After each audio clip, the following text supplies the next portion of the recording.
بسم اللہ الرحمن الرحیم۔ السلام علیکم ناظرین، ریڈ زون سے میں ہوں علی رضا الوی اور میرے ساتھ موجود ہیں جناب مظہر برلاس۔ خواتین حضرات، آپ کی خدمت میں اسلام اور حسب سابق حسب روایت پاکستان کے لیے دعا۔ اللہ تعالی ہمارے اس عظیم وطن کو سلامت رکھے، ہمارا یہ وطن ترقی کرے اور اسی ترقی سے ہماری خوشحالی وابستہ ہے۔ علی رضا الوی صاحب، آج کیا خبریں ہیں؟ جی، آپ کو پتہ ہے کہ جب بھی کوئی خاص موقع ہوتا ہے، عید کا موقع، اس سے پہلے بھی اپوزیشن بڑی سرگرم تھی، بہت زیادہ ملاقاتیں تھیں اور بہت زیادہ شور شرابہ کیا جا رہا تھا جی کہ عید الاضحیٰ کے فوری بعد ایک بہت گرما گرم قسم کی تحریک شروع ہونے والی ہے اور اس کے بعد تو حکومت پتہ نہیں کہاں نظر آئے گی یا نہیں، یا شاید اس کو دیکھنے کے لیے اینک لگانی پڑے، بہت موٹے نمبر کا چشمہ لگانا پڑے، اس طرح کے دعوے کیے جا رہے تھے۔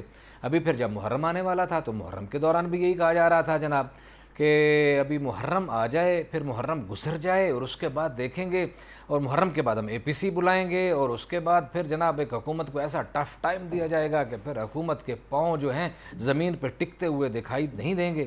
اب دیکھیں گے، جائزہ لیں گے کہ یہ اپوزیشن کے جو دعوے تھے وہ کس حد تک ٹھیک ثابت ہوتے ہیں اور کس حد تک غلط ثابت ہوتے ہیں، اور اس کے علاوہ کچھ اور بھی خبریں ہیں ان کا بھی جائزہ لیں گے، بھارت کے اندر پنپنے والی تحریکوں کا بھی جائزہ لیں گے اور آج کی اور جو خبریں ہیں ان کا بھی جائزہ لیں گے۔ لیکن ہمارا خصوصی طور پر جو ہے اس پہ فوکس رہے گا کہ کیا اپوزیشن جو جب سے عمران خان کی حکومت آئی ہے، مولانا فضل الرحمان سرگرم عمل ہیں، مولانا فضل الرحمان نے کوشش کی حلف نہ اٹھایا جائے، مولانا فضل الرحمان نے کوشش کی کہ تحریک چلائی جائے، ہمیشہ انہیں جھنڈی دکھائی گئی، نون لیگ کی طرف سے بھی، پیپلز پارٹی کی طرف سے بھی ان کو مصروف تو رکھا گیا لیکن اس طرح کا تعاون نہیں کیا گیا۔ تو آج ہم مظہر برلاس صاحب آپ سے پوچھنا چاہیں گے کہ اب آپ کو کیا لگتا ہے، پہلے رمضان کی بات کی گئی تھی، عید الاضحیٰ کی، وہ بھی گزر گیا، پھر درمیان میں ایک ٹینیور آیا، پھر ہم نے جناب نواز شریف کا ایک بیان دیکھا، اب آپ کو آگے کیا دکھائی دیتا ہے کہ یہ کچھ کریں گے یا باتیں ہی کریں گے؟ اچھا جی، پہلی تو بات یہ ہے کہ پاکستانی پولیٹکس بھی ویسے پچھلے کچھ عرصے سے کوفی مزاج پولیٹکس ہو گئی ہے کہ اندر کچھ باہر کچھ، کہتے کچھ ہے کرتے کچھ ہیں، تو یہ صورتحال ہو گئی ہے۔ اب جو پریشانی ہے ان کی، وہ پریشانی بڑھتی جا رہی ہے اپوزیشن کی۔ پریشانی یہ ہے علی رضا الوی صاحب کہ مارچ 2021 میں سینٹ الیکشن آنے والے ہیں۔ صحیح ہے۔ گلگت بلتستان کے الیکشن اناؤنس ہو چکے ہیں۔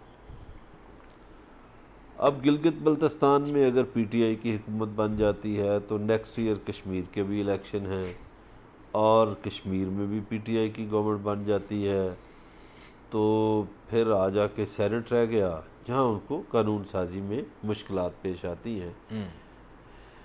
مارچ 2021 میں اگر سینٹ کے الیکشن ہو جاتے ہیں تو PTI جو ہے وہ اس کو مسئلہ نہیں رہے گا پھر بیل شل پاس کرانے کے لیے، سینٹ میں ان کی اکثریت ہو جائے گی۔ درست ہے۔ اب اپوزیشن کی اور خاص طور پر مولانا فضل الرحمان کی، باقیوں کی بھی ہوئے گی، لیکن مولانا صاحب کی خواہش یہ ہے خاص طور پر کہ مارچ 2021 نہ آئے۔ وہ تو کہتے ہیں کہ اسی سپتمبر میں ہی حکومت چلی جائے اور ستمبر جو ہے وہ ستمگر بن جائے، یہ مولانا صاحب کا ہے۔ اس میں اب میاں نواز شریف بھی سرگرم ہو گئے ہیں، اور پیپلز پارٹی چونکہ اتنی سرگرم نہیں ہوتی، اس کی وجوہات ہیں۔ وجوہات یہ ہیں کہ پیپلز پارٹی کی ایک صوبے میں حکومت ہے۔ درست ہے۔ اب جن لوگوں نے، اگر مولانا کے پیچھے کچھ ہے کردار، تو انہوں نے جب اس تحریک کو گرم کرنا ہوگا تو وہ سندھ میں گورنر رول لگوا دیں گے۔ بالکل ٹھیک ہے۔ جب گورنر راج لگ جائے گا سندھ میں تو پیپلز پارٹی مخالف ہو جائے گی۔ وہ جو پیپلز پارٹی آرام سے لیت و لال سے کام لیتی ہے وہ بھی سیدھی ہو جائے گی۔ صحیح ہے۔ اچھا، دوسرا یہ پھر نیب کے معاملات میں تیزی لائیں گے تاکہ تحریک تیز ہو۔ چوتھا، کوئی اور غلطی کروا دی جائے گی۔ آپ کو پتہ ہے جو مشیران ہوتے ہیں وہ غلطی کروا دیتے ہیں، صحیح ہے۔ اور غلطی جو ہوتی ہے وہ کبھی بھانج نہیں ہوتی، وہ پھر اور غلطیاں جنم دیتی ہے۔ صحیح ہے۔ تو اپوزیشن کی تو یہ فکر ہے، اور اپوزیشن میں اس وقت مولانا فضل الرحمان کوشش کر رہے ہیں کہ وہ نواب زادہ نصر اللہ والا کردار ادا کریں مگر بدقسمتی سے ان سے وہ کردار ادا ہو نہیں رہا۔ اس کی شاید ایک وجہ یہ ہے کہ نوابزادہ صاحب جو ہے وہ بڑے پڑھے لکھے تھے، پڑھے لکھے تو یہ بھی ہیں، نوابزادہ صاحب وزادار تھے، نوابزادہ صاحب کو گفتگو کا ڈھنگ آتا تھا، نوابزادہ صاحب رکھ رکھاؤ کے بھی قائل تھے۔ ان میں اللہ تعالیٰ نے ایک صلاحیت یہ دی ہوئی تھی کہ وہ بڑے سے بڑے مخالفین کو بھی جوڑ دیتے تھے۔ جوڑ توڑ کے ماہر تھے، یہی میں کہنے لگا تھا۔ مثلاً آپ دیکھیں کہ جس پیپلز پارٹی کی وہ مخالفت کرتے تھے پی این اے تحریک میں، بھٹو صاحب کو پھانسی بھی ہو گئی، اور پھر انہوں نے ایم آر ڈی جب بنائی تو کس طرح نصرت بھٹو کو اور اصغر خان کو بٹھا دیا، حالانکہ وہی اصغر خان کہتا تھا کہ کوہالہ کے پول پہ بھٹو کو پھانسی دی جائے، ایسے ہی، ٹھیک ہے، بالکل صحیح، اور بڑے بڑے مخالفین کو بٹھا دیا۔ پھر وہ کئی اتحاد انہوں نے بنائے، اس کے بعد بھی انہوں نے پی ڈی اے بھی بنایا، اور یہ جو آپ دیکھیے نواز شریف اور بے نظیر بھٹو ایک دوسرے کے مخالف تھے، پیپلز پارٹی اور نون لیگ، ان کو بھی ایک پلیٹ میں بٹھا دیا اے آر ڈی کے پلیٹ فارم میں۔ یہ نوابزادہ صاحب کا کمال تھا، اور کوئی کسی شخصیت میں یہ کمال نہیں ہے۔ ادھر الیکشن ہوتے تھے، الیکشن کا رزلٹ آتا تھا، ہفتے بعد نوابزادہ صاحب کا نہایت حال بن جاتا تھا اپوزیشن کا۔ تو پاکستان میں اپوزیشن کو زندہ رکھنے کے لیے نوابزادہ صاحب نے بڑا کردار ادا کیا۔ بلا شبہ، ایک تو وہ احراری تھے، اور 1933 35 40 سے لے کر 64 تک احراری کہتے تھے کہ یہ سیاست کا گونگا پہلوان ہے، وہ بولتے نہیں تھے۔ 64 کے بعد انہوں نے بولنا شروع کیا۔ نوابزادہ نصر اللہ صاحب نے 30 سال خاموشی سے دیکھی، ہاں، ساری 20 صورتحال کو دیکھا، اس کا جائزہ لیا، اسے ابزارب کیا۔ ہاں، بالکل صحیح، 25-30 سال خاموشی اختیار کی۔ صحیح ہے۔ تو نواب اپنا مولانا فضل الرحمان اور ان میں بہت زیادہ فرق ہے۔ فرق ہے، وہ نہیں، وہ گر نہیں آتا فضل الرحمان صاحب لیکن کو۔ مولانا فضل الرحمان بھی تو مولانا مفتی محمود جیسے ایک بڑے سیاسی لیڈر کی گود میں پرورش پائی، ان کے والد محترم جو ذوالفقار علی بھٹو کو ہرائے۔ مفتی محمود صاحب بس پہ سفر کیا کرتے تھے، نوابزادہ نصر اللہ صاحب اپنی زمینیں بیچ کے گزارا کرتے تھے، اور دانشوروں سے، صحافیوں سے، شاعروں سے بڑی دوستی رکھتے تھے۔ اب مولانا صاحب مجھے بتائیں نا، ان کی کن صحافیوں سے دوستی ہے، کن دانشوروں سے دوستی ہے؟ ان چند دانشوروں سے ان کی دوستی ہے جن کا جھوٹ معاشرے کے سامنے آ چکا ہے، بار بار آ چکا ہے، جو چلاکیاں کرتے ہیں، ادھر کی ادھر لگاتے ہیں، ادھر کی ادھر لگاتے ہیں۔ اور مولانا صاحب سفر کس پہ کرتے ہیں؟ یہ ساری چیزیں میٹر کرتی ہیں کہیں نہ کہیں۔ خیر، مولانا صاحب اس کوشش میں لگے ہوئے ہیں۔ اب ان کو فنڈنگ کا جو مسئلہ ہے تحریک چلانے کے لیے، فنڈنگ کا مسئلہ میرا خیال ہے میاں نواز شریف حل کر رہے ہیں۔ اچھا، یہ بات پہلے بھی آئی تھی کہ جب مولانا فضل الرحمان نے اسلام آباد میں آ کے ڈیرے ڈالے تھے تو اس وقت بھی یہ کہا جا رہا تھا، یار لوگوں کا کہنا تھا، خدا جانے سچ ہے یا جھوٹ، کہ اس کو میاں نواز شریف صاحب جو ہے فنڈ کر رہے تھے سارے قافلے کو اور سارے سفر کو۔ ابھی پھر کہا جا رہا ہے کہ شاید اگر آئندہ کوئی تحریک چل پاتی ہے تو اس کو پھر نواز شریف صاحب یا ان کے اشارے پہ فنڈنگ کی جائے گی۔ کیا کیا جائے گا دیکھیں گے، ہمارے ساتھ رہیے گا، ملتے ہیں ایک بریک کے بعد۔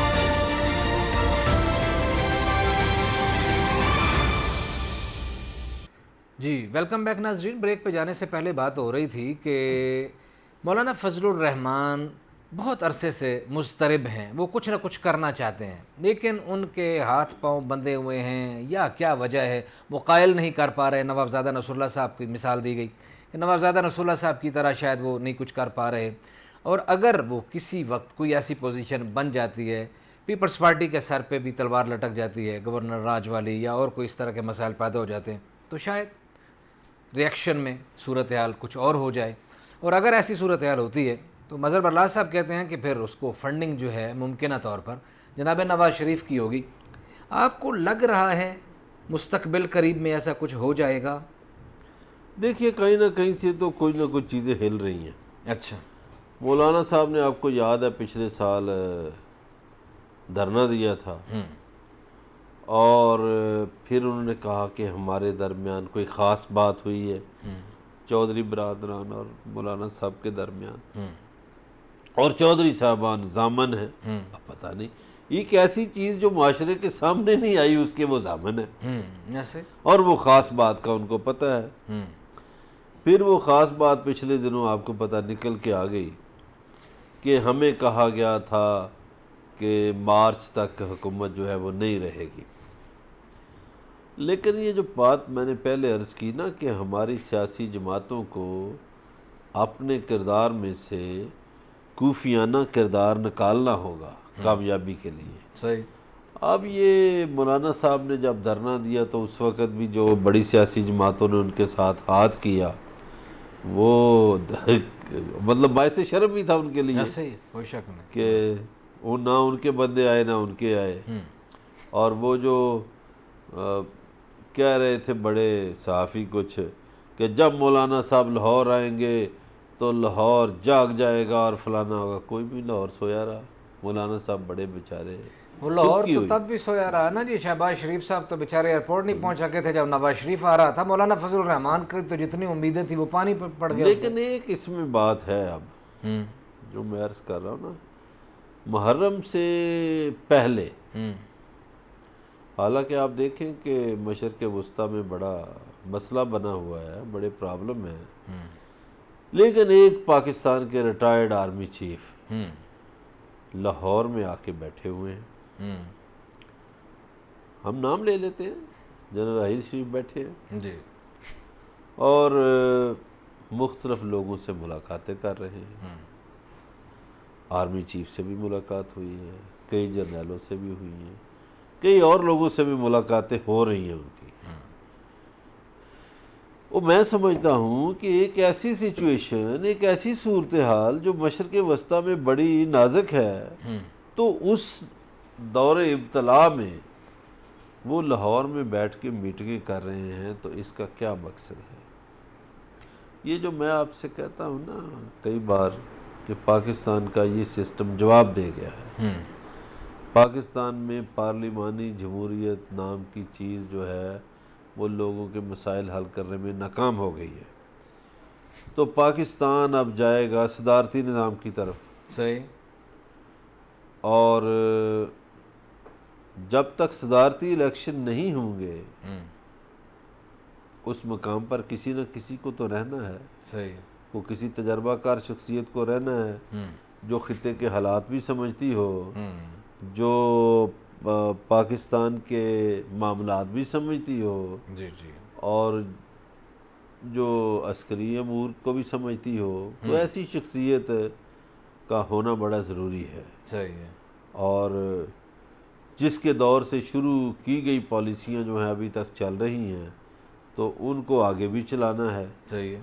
تو میرا خیال ہے اسی لیے وہ میٹنگیں ہو رہی ہیں لاہور میں. صحیح. ایسے نہیں ہو رہی. یعنی آپ کا کہنا یہ ہے، اور یہ پہلے بھی کہا گیا کہیں سے، کہ جناب جنرل راحیل شریف صاحب جو اب واپس آئے ہیں سعودی عربیہ سے، تو دوبارہ سعودی عربیہ میں واپس جانے کے لیے نہیں آئے. یعنی بالفاظ دیگر وہ اپنی مبینہ طور پر ذرائع کے مطابق، آپ کی بات کے مطابق اس کا اگر استنباط کیا جائے تو وہ وہاں سے چھوڑ آئے ہیں، یا ان کا ٹینیور پورا ہو گیا ہے، یا جو بھی ہو گیا ہے، اب وہ آگے پاکستان کے معاملات کی دیکھ بھال کر رہے ہیں. دیکھیے میری ایک تو جنرل راحیل کے ساتھ ایک آدھ سفر میں یا ملاقات ویسے ہوئی. ایک تو وہ ان کا تعلق شہیدوں کے خاندان سے ہے، دوسرا general Raheel Sharif government college Lahore کے پڑھے ہیں، اور تیسرا جو ہے وہ یہ ہے کہ یہ آپ کو بڑی میں عجیب و غریب بات بتانے لگا ہوں کہ ان کی جو سالگرہ ہے وہ ہوتی ہے 16 جون کو، اور اس خاکسار کی ہوتی ہے 17 جون کو، واجب اور 15 جون کو شیپنگ صاحب کی ہوتی ہے. یعنی تمام بڑے لوگ اکٹھے جون میں نہیں، پیدا ہوئے میں تو ہیں. خاکسار ہوں، نہیں نہیں، وہ میں تو بڑے خیر والے کثر چکر میں نفسی نہیں سے پڑتا. نہیں اس طرح دیکھیے بینظیر بھٹو صاحبہ محترمہ شہید کی سالگرہ 19 جون کو تھی. یوسف رضا گیلانی کی بھی جون میں ہے، پتہ نہیں 12 جون کو ہے. وہ جون میں کافی لوگ کافی بڑے لوگ پیدا ہوئے نا. وہی بات میری تو آپ نے ثابت کر دی نا. لیڈرشپ کی بات حوالے سے، سیاست کے حوالے سے بات. میں تو سیاست میں نہیں ہوں، لیکن سیاست کے حوالے جرنلزم میں سے تو بڑا نام ہے نا. بڑے نہیں سر، کوئی اللہ نام بڑا اللہ کا. ہم صرف یہاں بیان کرتے ہیں، کچھ کوشش کرتے ہیں کہ سچ بولیں. تو مجھے لگتا ہے کہ پاکستان کا جو نظام ہے نا وہ تبدیل ہونے جا رہا ہے، اور اس کے لیے ایک لیٹر جو ہے وہ جو منسٹری آف ایجوکیشن میں یا نیشنل لائبریری میں پڑھا ہوگا، تو وہ قائد اعظم کا لیٹر ایک ہے اس سلسلے میں. پتہ نہیں وہ اس کے صحیح یا غلط ہونے پر تو شک ہے ڈاکٹر صفدر محمود کو، لیکن لیٹر خیر ضیاء الحق دور میں ایک آیا تھا. نہیں یہ تو خیر بڑی خوبصورت ہم نے بات کر دی کہ وہ چیزیں ہمارے پاس کہیں نہ کہیں سے آ جاتی ہیں. مثلا بلاول کو اگر چیئر پرسن بنانا ہو تو اچانک ایک وصیت آ جاتی ہے، اور اگر صدارتی نظام لانا ہو تو قائد اعظم کا کوئی خط بھی آ ہی جائے گا کہیں نہ کہیں. قائد جب طے اعظم کر کا دیا یہ کہ کہنا لانا تھا. میں ویسے قائد اعظم سے بھی زیادہ ایک اور بندے کی جو یہ تو خیر متنازع باتیں ہیں، یہ جو بات کی نا موزے تنگ نے، وہ بات بڑی اہم بھی ہے. ٹھیک ہے، قائد اعظم نے تو یہ فرمایا کہ پاکستان میں اگر پاکستان نے آگے جانا ہے، ترقی کرنی ہے، تو اس کے لیے برطانوی پارلیمانی نظام بہتر نہیں ہے. پاکستان میں جمہوریت ہونی چاہیے، لیکن پاکستان کا نظام صدارتی ہونا چاہیے. یہ قائد اعظم نے کہا. موزے تنگ نے جو بات کی، اس نے کہا کہ میں نے دیکھا کہ میری قوم کے ان پڑھ اور پڑھے لکھے لوگوں کی رائے میں فرق تھا. تو افیمی قوم تھی، تو میں نے ان پڑھ لوگوں کو ووٹ کے حق سے محروم کر دیا. تو آپ لوگوں کے پاس تو الہامی کتاب ہے، اور اس میں بھی درج ہے کہ تمام انسانوں کے ووٹ ایک جیسے نہیں ہو سکتے. تو آپ کا تو مذہب بھی آپ کو الاؤ کرتا ہے کہ آپ شورا بنائیں خاص لوگوں کی، وہ مشاورت کریں. تو یہ بات ویسے بہت حد تک موضوع تم کی ٹھیک ہے کہ ایک ان پڑھ آدمی کا، مثلا ایک بھلوال کا جو بندہ ہے ریڈی لگاتا ہے، بسیط انسان قابل احترام ہے، اس کی رائے اور علی رضا علوی صاحب کی رائے میں زمین آسمان کا فرق ہوگا. اس لیے کہ علی رضا علوی صاحب جو ہیں وہ قومی حالات سے بھی آگاہ ہیں، بین الاقوامی حالات سے بھی آگاہ ہیں، اور ان کو یہ ضرور احساس ہوتا ہے کہ یہ قدم اٹھاتے وقت اس کے فائدے کیا ہیں، نقصان کیا ہیں، یا ووٹ دیتے وقت کم از کم. تو یہ جو ہماری سیاست میں چور چکے اور بدماش آ گئے نا، یہ ان پڑھ ووٹروں کی وجہ سے آتے ہیں. صحیح. گائے بھینسوں کی طرح، جانوروں کی طرح ووٹ ڈالتے ہیں. یہ جو مائنڈ نہ کیجئے، ہمارے ایک بڑے زبردست جمہوریت پسند شاعر حبیب جالب صاحب، وہ ایوب دور میں کہتے تھے 10 کروڑ یہ گدھے جن کا نام ہے عوام. ٹھیک ہے، تو یہ جو اکثریت کی رائے ہے، اس میں میں کربلا سے بھی اس کو ریلیٹ کرتا ہوں. واصف علی واصف ہمارے ایک بزرگ گزرے ہیں. جی ہاں. واصف علی واصف صاحب کہتے ہیں کہ مغربی طرز جمہوریت جو ہے وہ اکثریت کی رائے ہے، اور اگر اکثریت خدا نخواستہ یہ کہے کہ خدا نہیں ہے تو خدا تو پھر بھی ہے. پھر انہوں نے کہا کہ روس میں یہ جو سوویت یونین تھا، اس میں ایک طویل عرصے تک یہ کہا جاتا رہا کہ خدا نہیں ہے تو خدا تو تھا. تو یہی بات فرات کے کنارے یزید نہیں سمجھ سکا. تو اکثریت یزید کے ساتھ ہوگی تو کیا یزید حق پہ ہو گیا؟ نہیں. صحیح. تو اس کا مطلب یہ ہوا کہ دنیا میں اکثریت غلط فیصلہ کر سکتی ہے. صحیح. اکثریت جو ہے وہ جھوٹ پر کھڑی ہو سکتی ہے. صحیح. ٹھیک ہے. اب وہ جو کربلا ہے اس میں تو 72 ساتھی ہیں نا جو حق پہ کھڑے رہے. ایسے باقی تو جھوٹ تھا، فریب تھا، دھوکہ تھا، اس پہ انعام کھڑے تھا، رہے. دنیا کا لالچ تھا، ہاں، زمینوں پیسوں کا کا رقبہ کا لالچ لالچ یا تھا جو کہ بھی فلاں مفاد. فلاں ٹھیک ہے. علاقے کی جناب آپ کو چودراہٹ دے دی جائے گی، اتنا پیسہ دے تو دی اس جائے کا گی. مطلب یہ ہوا کہ یہ جو ووٹر ہے یہ بھی سلیکٹو ہونا چاہیے. ایسے نہیں کہ ایک پڑھا لکھا آدمی بھی اس کے ووٹ کی بھی وہی حیثیت ہے جو ایک ان پڑھ آدمی کے ووٹ کی حیثیت اچھا ہے. چلے، ہم تحریک کی طرف سے نکلے تھے، بات اپوزیشن کی تحریک سے ہوتی ہوتی صدارتی نظام کی طرف چلی گئی. لیکن میں آپ سے پوچھنا یہ چاہوں گا، بھی ہمیں بریک پہ جانا ہے، بریک سے واپسی پہ میں آپ سے پوچھنا یہ چاہوں گا کہ یہ ایک عرصے سے آپ بات کر رہے ہیں، اور آپ جیسے باقی دانشور جو ہیں، مظہر برلا صاحب جیسے باخبر لوگ، وہ بارہا یہ بات کر رہے ہیں کہ صدارتی نظام آنے والا ہے. یہ کب تک آنے والا ہے؟ ہمارے ساتھ رہیے گا، ان سے پوچھتے ہیں. اب آپ سے ملتے ہیں بریک کے بعد.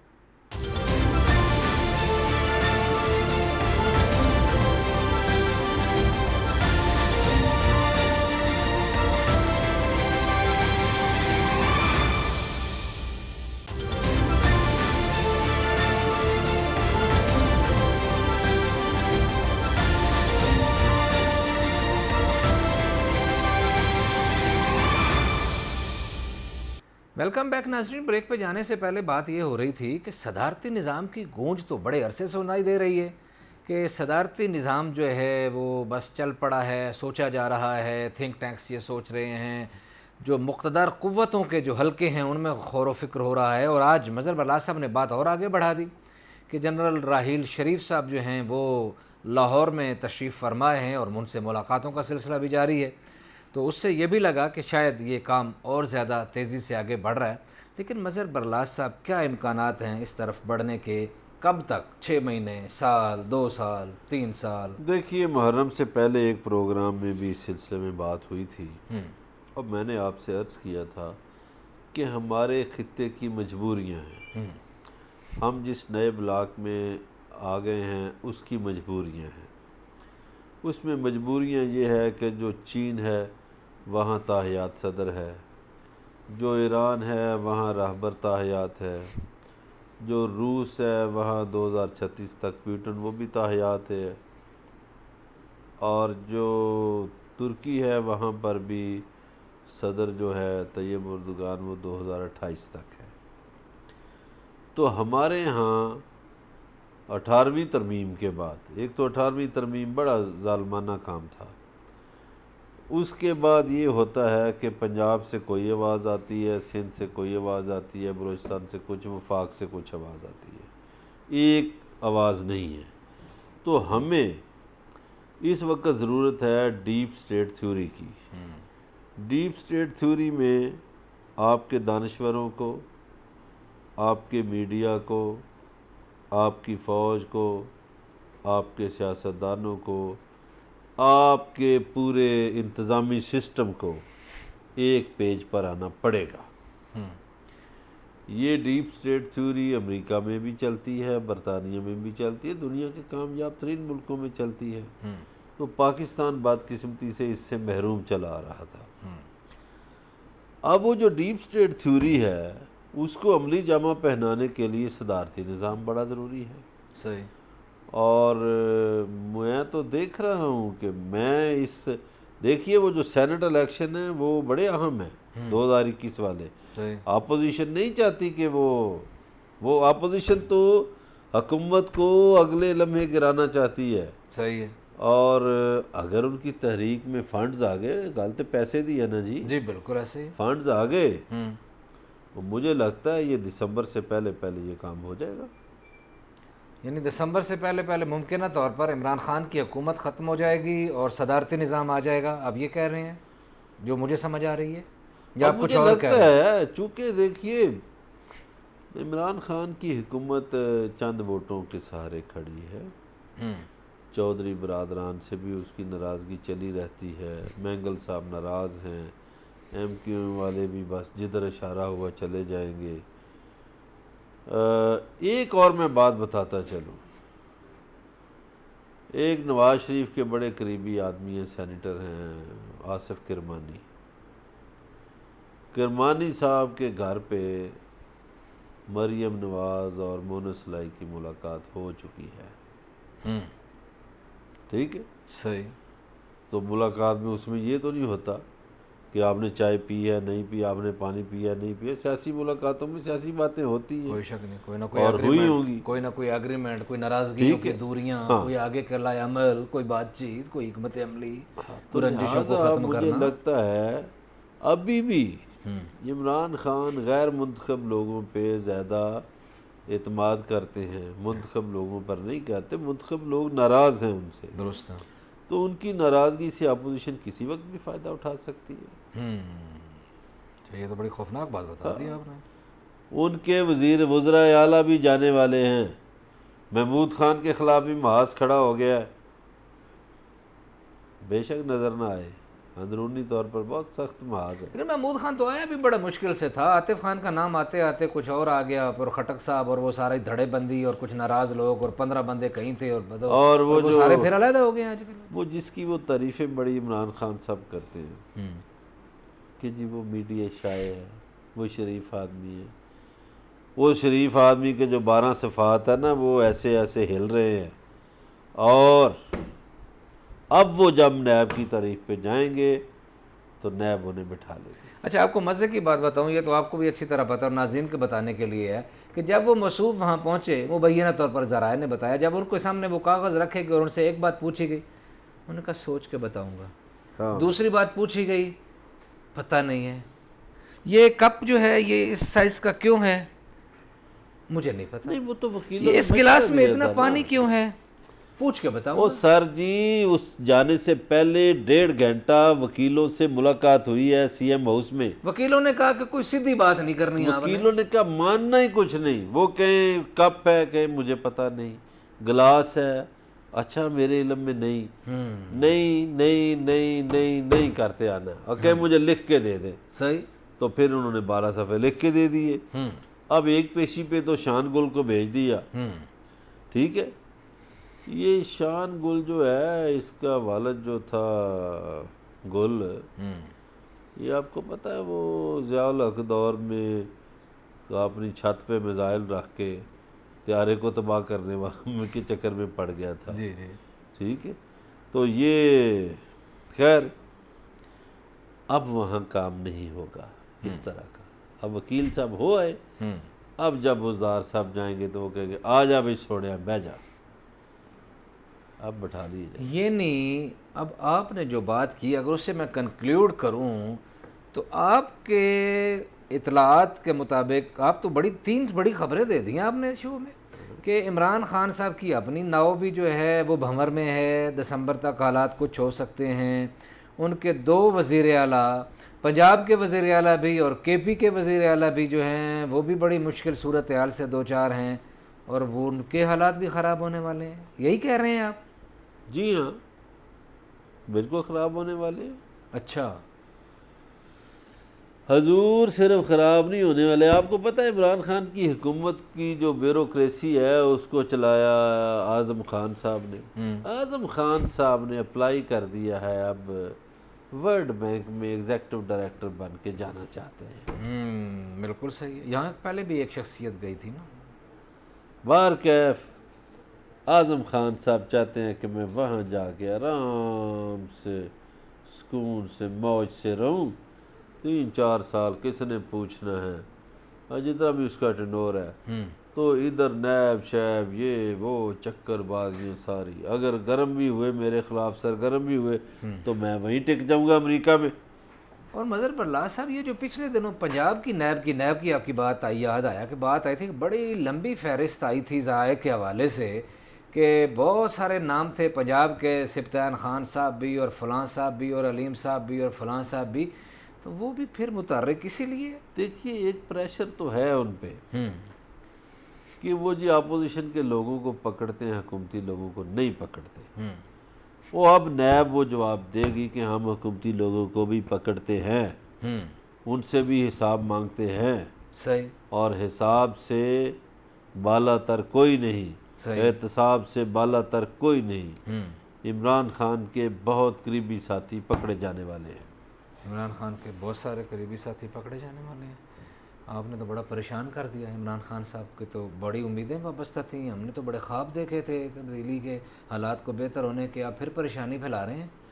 نہیں اس میں دیکھیے ذمہ دار تو حکمران ہوتا ہے۔ عمران خان صاحب اگر ایماندار بھی ہیں اور تو چودھری نثار کے ٹویٹ کدھر جائیں گے؟ اور جو چودھری نثار بار بار وہ تو تعریفیں بھی کرتے ہیں، اور میں نے بڑے غور سے ان کے ٹویٹس دیکھے، وہ عمران خان کو ٹیگ بھی کرتے ہیں، وہ خالی @عمران خان PTI کے اپنا جو کرتے ہیں نا وہی کرتے ہیں، اور بھی بہت ساری تعریفیں کی انہوں نے۔ اس کے علاوہ بھی وہ ایک تو ہم نے پچھلے شو میں جو کی تھی نا ڈسکس، محرم سے پہلے ہم نے ڈسکس کی تھی، تو نثار علی خان کیوں سرگرم ہو گئے؟ ان کو کوئی خبر ہوگی اندر کی کہ یہ بزدار نامی شخص جا رہا ہے، لیکن اور نثار اس لیے بھی سرگرم ہوئے ہیں کہ چودھریوں کی خواہش ہے کہ راجہ بشارت CM بن جائے۔ چودھریوں نے نام پرپوز کیا ہے، بالکل کیا ہے، ہم یہ پبلک کو بتا چکے ہیں، ناظرین کو ہم ایک شو میں تو بتا چکے نثار علی خان نہیں چاہتا کہ اس کا مخالف CM بن جائے، یہ تو موت ہے اس کی، ہیں۔ ایسے ہی ہے، سیاسی موت ہے۔ راجہ بشارت بن جائے تو وہ پرانے تعلق کی بنیاد پر کہے گا کہ جناب والا میرا اتنا پرانا دوست عمران خان، اور خان صاحب یہ سیٹ میری ہے، میں MPA بنا ہوں، حلف نہیں اٹھایا، آپ حکم کریں تو حلف لے لیں۔ نہیں اس کی قانونی حیثیت کیا ہوگی؟ اتنے لمبے عرصے میں حلف نہ اٹھانے سے وہ سیٹ سسپینڈ نہیں ہوتی، وہ برقرار رہتی ہے، اس کی قانونی حیثیت کوئی ہے؟ ہائے قانونی حیثیت اگر کوئی چیلنج کون کرے؟ چیلنج کی جاتی ہے نا۔ لیکن اچھا میرے سوال کی ایک اور بھی چیز تھی کہ چودھری نثار خود متحرک ہوئے یا کیے گئے؟ دیکھیے ان کے تو کہا جاتا ہے نا کہ ان کے بہت ڈیپ ریلیشنز ہیں، وہ خفیہ ملاقاتیں شہباز شریف کے ساتھ بھی ان کی، وہ ساتھ ساتھ جب اچھے وقت تھے۔ اگر وہ متحرک نہیں بھی تھے تو ان کو اس وقت متحرک مجبوراً ہونا پڑا جب ان کا مخالف متحرک ہو گیا۔ تو چودھری نثار علی نے سوچا کہ بھئی اگر راجہ بشارت CM بن گیا تو میری تو سیاسی موت ہو جائے گی، تو میں یہ اختلافات لے کر کدھر بیٹھا رہوں۔ اب اس نے نشانے پہ تیر لگایا، اس کو پتہ ہے کہ نون لیگ کے گیت گانے سے تو کچھ نہیں بنے گا، کچھ نہیں ملے گا، تو میں اسی کے گیت گاؤں جس سے کچھ بنے گا، جس سے کچھ ملے گا۔ تو اس لیے انہوں نے عمران خان کے گیت گانے شروع کر دیے۔ بالکل، بڑے اور بڑے کھلے ڈلے گیت گا رہے ہیں عمران خان کے، اور وہ ساتھ کوئی MPA بھی لے آئیں گے توڑ کے نون کے بھی۔ اچھا چلیے پنجاب کی آپ بتا رہے ہیں ممکنہ صورتحال، KPK میں اگر وہ محمود خان والے معاملے پہ کیا صورتحال ہو سکتی ہے؟ بھئی عاطف خان بہت پیارا ہے عمران خان کو، عاطف خان سے بڑے اس نے وعدے بھی کر رکھے ہیں، اور محمود خان کی کارکردگی ادھر بڑی مایوس کن ہے۔ اچھا ہاں مایوس کن ہی ہے۔ وہ تو محمود خان کی قیادت میں وہ BRT اتنے عرصے سے لٹکا ہوا تھا، آ گیا ہو تو بہت ساری ترقیاں ہو گئیں، وہ تو بڑے فخر کی بات کرتے ہیں KPK میں ہم نے یہ کچھ کر دیا، اور وہ آپ کہتے ہیں مایوسی۔ محمود خان کے دور میں گندم کا فصل بھی آ گیا، برسات کا موسم بھی آ گیا، وہ BRT شروع تھا، منصوبہ میں مکمل ہونا ہی تھا حضور۔ صحیح صحیح صحیح صحیح صحیح صحیح جی بالکل جی۔ یہ تو آج بڑی عجیب و غریب گفتگو ہوئی اور بڑے عجیب و غریب قسم کے انکشافات ہوئے آج، جتنا ہی کل آپ سے پھر ملاقات ہوگی، اپنا خیال رکھیے گا، اللہ نگہبان۔